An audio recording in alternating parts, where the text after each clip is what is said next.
15 నెలల్లో రాష్ట్ర ప్రభుత్వం అప్పు 1,50,000 కోట్లు.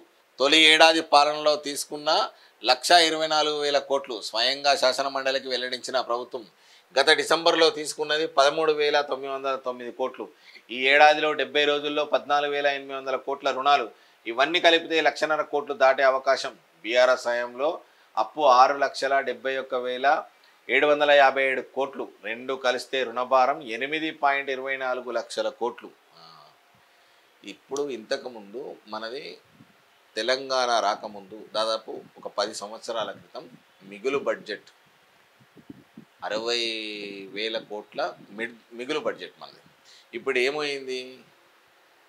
8,24,000 కోట్ల అప్పయింది.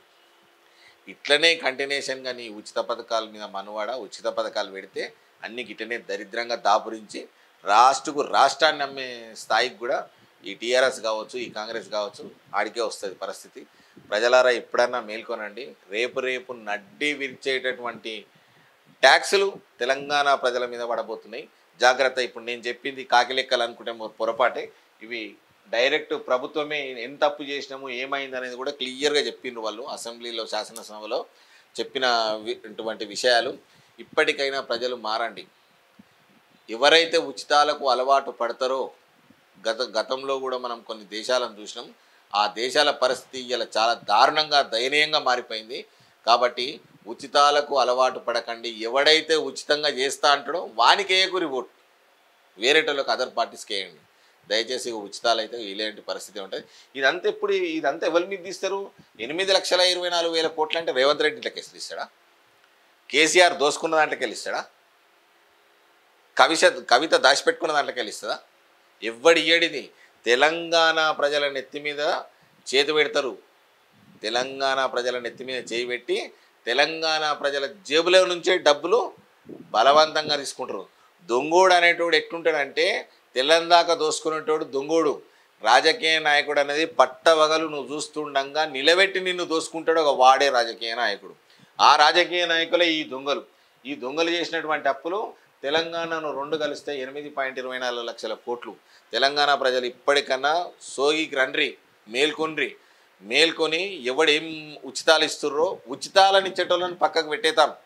ఉచితాలను ఎవడైతే ఇస్తుండారో పక్కకు పెట్టేసి ఎవడైతే కరెక్ట్ పాలిస్తున్నాడో వానికి ఓట్లేసే అవకాశం ఇవ్వండి, వాన్ని గెలిపించండి. ఎందుకంటే ఇటువంటి దరిద్రము ఇంకొకటి ఉండదు. కానీ తింటే పేయికి పట్టొద్దు. మీరు చూడండి, పెట్రోల్ వేరే రాష్ట్రంలో ఎంత తక్కువ ఉందో, 94 రూపాయలు ఉంది. మన దగ్గర 107 రూపాయలు. 6 + 7 13 రూపాయలు ఎక్కువ. 13 రూపాయలు వెలిగిపోతున్నాయి. రేవంత్ రెడ్డి సర్కారుకు పోతున్నాయి. ఒక సబ్బు మీద ట్యాక్స్ ఎంత ఉండాలి? మినిమం గింత అని ఉంటుంది. ఎంత వేసిరో చూడరు ఒకసారి. మీరు తెలంగాణ ప్రజలారా, మీరు కొంటున్నటువంటి ప్రతి ఒక్కదానికి సూక్ష్మ రూపంలో పన్ను వెళ్ళిపోతున్నది. మీరు ఏమనుకుంటారు? వేస్తున్న మోట్లు అయిపోయినాయి అని అనుకుంటారు. ఒక సబ్బు కొన్నా, జీలకర్ర కొన్నా, మిరపకాయలు కొన్నా, బ్రష్ కొన్నా, పేస్ట్ కొన్నా, ఏదొక్కటైనా దాని మీద including with GST for CGST. దయచేసి ఇప్పుడైనా తెలంగాణ ప్రజలు మేల్కొని ఇలాంటి దుర్మార్గులకు అధికారాలు ఇస్తే ఇట్లాంటి పరిస్థితులు దాపరిస్తాయి.